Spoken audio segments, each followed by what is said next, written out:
In this lesson, we're going to consider how to use the Inventor CAD package to produce loading diagrams, shear diagrams, and moment diagrams. So before we begin, the first step is to make sure we're in the correct project. So I'll click the Projects button, and I do have ME466 project selected. So I'll click Done. Now I'm going to create a new. And the last time we created something, we created a new part. This time I'm going to start with a new assembly. So I'll click Create. This is my second assembly of the day. Click Save. And I'll call this assembly Beam 2. In addition to some of the tools from before, we now have a new tab called the Design tab. And on the Design tab, under Frame, one of the options is a beam column calculator. So I'm going to click that button, and I get some default sizes for length and section area and those types of things. Let's do the same problem we've done in some of the other examples. Let's let our beam be 20 inches long, and the section, we haven't really defined a section. It doesn't even matter for the stress that's induced, but for now we'll go ahead and say there's a rectangle. And let's say the base is 2 inches by 2 inches, and let's say the interior is 0 and 0. So it's a solid square bar. Okay, that's populated what the section area and all of the modulus populated all those values. Okay, let's go to the beam calculation now. And I'm going to switch to supports. Looking at the supports, there's a free support. Let's see what its value is. It's located at the 0-inch mark, and it doesn't allow any deflection. So no yielding in any direction. That's what we want. And then there's a second support. It's located at 4 inches. Let's change that to 20 inches. So tab. And again, we're not going to let it do any deflecting at that location. And now let's look at our loads. There's one force. Notice I have a radial force, continuous load, some moments, some torques. So we'll do a radial load. Let's edit that. And we were located at 5 inches away, and our value was 800 pounds.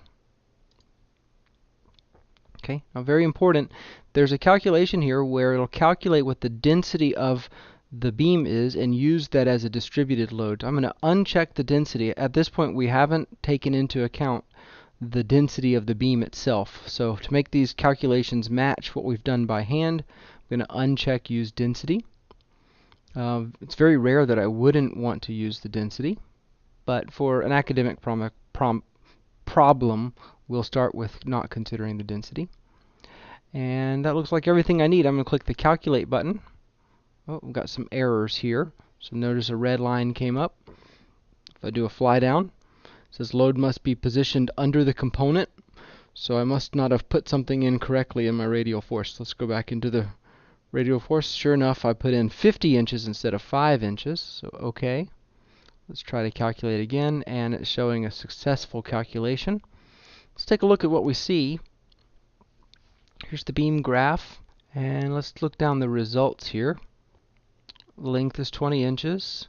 Support 1 has a value in the y direction of 600 pounds. Support 2 has a value of 200 pounds. That matches what we solved before. Load has a deflection. We really didn't look at any kind of deflections up into this point, but there's some deflection of how much the maximum is here. So let's have a look at our shear force. In the YZ plane, I have a shear diagram. This looks just like the ones that we've solved the other two methods. It goes up to 600 pounds. At 5 inches, it drops 800 pounds to minus 200 pounds. And at 20 inches, it goes back up 200 pounds to 0. The bending moment in the YZ plane also looks the same. It goes from 0 to 250 foot-pounds. And if we translate that into inch-pounds, this will be 3,000 inch-pounds like we calculated before. And then it goes back to 0 at the 20-inch mark. So this is the same graph as what we've produced before. A couple other things to note. We've also found how it deflects. So this is the deflection angle. And this is the magnitude of deflection. If we were to watch it deform, this is where the maximum would occur, and this is what its value is. This 2000, let's see, this minus 2000 microinch deflection is occurring at the 5-inch mark, where the F is where the force is loaded. And there's some other interesting things. This lets us know if we wanted to make a variable diameter, what would be the ideal variable diameter for this shape to resist the loads. This is far beyond what we're talking about yet.